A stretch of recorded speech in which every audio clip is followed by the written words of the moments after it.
CES poursuit trois objectifs.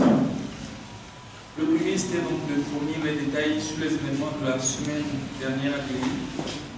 Et puis, dans la deuxième étape, de dénoncer les accusations du gouvernement tendant à faire porter la responsabilité à la STT. Ensuite, de relever les différentes formes de menaces dont sont victimes les travailleurs dans leur localité et donner des précisions sur la marche pacifique citoyenne que la STT emploie d'organiser dans les prochains jours. Vous avez entendu tout à l'heure un rapport sur les événements malheureux du pays la semaine dernière. Vous comprenez et vous avez su de façon claire que les travailleurs de Grille n'ont tenu ni une assemblée générale dans quelque établissement scolaire que ce soit, ni une caravane le mercredi 25 mars, comme le déclare le communiqué officiel du gouvernement. C'était uniquement les élèves qui avaient occupé la voie réclamant leur enseignement.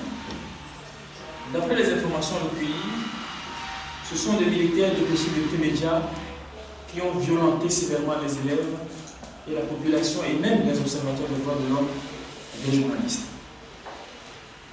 La synergie des travailleurs du Togo dénonce ces actes répressifs violents sur les élèves et sur la paisible population du pays. Nul ne saurait en faire porter la responsabilité à la STT. Le seul responsable se connaît.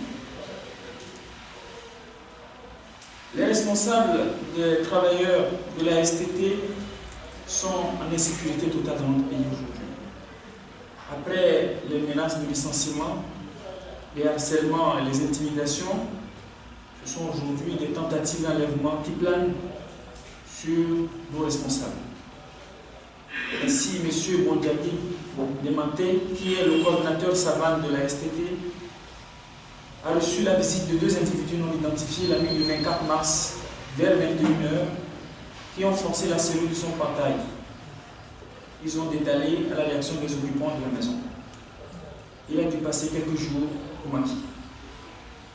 Le lendemain, c'était le tour d'un autre délégué de la coordination STT Savane d'être prévenu qu'il fait partie de ceux qui vont être frappés chez eux.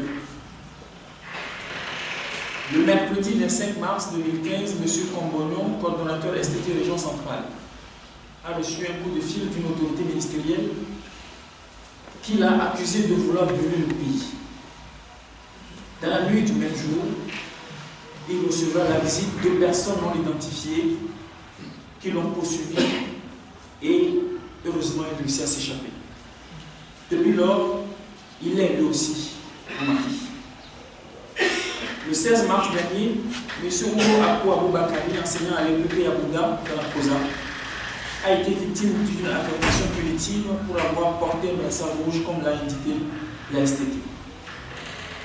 Le point focal STT de Kwele Abeta a été menacé de représailles s'il poursuivait ses activités syndicales. Comme vous le voyez, nous pourrions allonger la liste.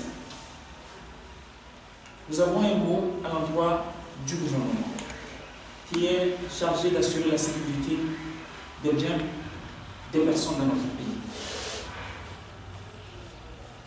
La STT réitère sa demande de libération immédiate des élèves et des personnes injustement détenues à Tapamé et de cesser de faire cesser toutes les menaces, toutes les brutalités et toutes les allégations mensongères dont sont victimes les travailleurs qui n'exercent que leur droit syndical toute légalité.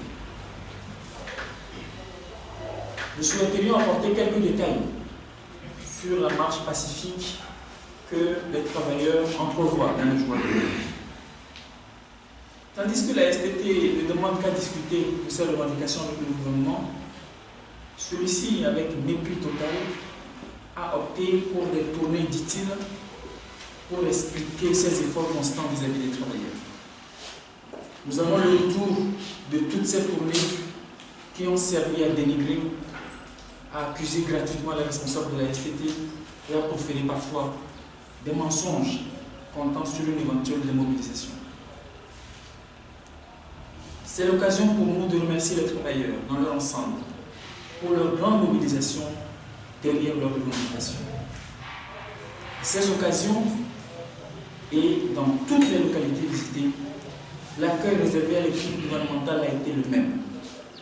Le rejet en bloc des fameuses explications de nos ministres et le sage conseil de retourner discuter avec la coordination de la STT pour le dénouement de la crise. Face à cette attitude incompréhensible du gouvernement, les travailleurs ont pris le vendredi 27 mars 2015 la décision de manifester dans toutes les préfectures à travers une marche pacifique citoyenne silencieuse le jeudi 2 avril 2015. Pour lui permettre de prendre toutes les dispositions administratives et de sécurité nécessaires à la réussite de cette manifestation, la coordination l'a reporté au mercredi 8 avril 2015 à partir de 8 h à Lomé et dans les chefs-lieux de préfecture. Pour Lomé, le point de départ sera le rond-point de Tocoin Trésor et le point de chute, le cabinet du ministère de la fonction publique. L'itinéraire est comme suit défini. Rond-point de Tocoin Trésor, avenue de la Libération, Fontaine Lumineuse, boulevard du 13 janvier direction ouest, boulevard du Mono direction est, puis la chute au cabinet du ministère de la fonction publique. Dans les préfectures, cette manifestation sera placée sous la responsabilité directe des coordonnateurs locaux de la STT qui en fait définiront l'itinéraire et assureront les formalités administratives afférentes. Voilà en substance l'essentiel des informations que nous avions à vous donner. À cette table, un de vos confrères nous confiait qu'il y a une information qui passe en boucle depuis hier. Nous ne nous sommes pas informés. Je pense que c'est l'occasion d'en débattre. Je vous remercie.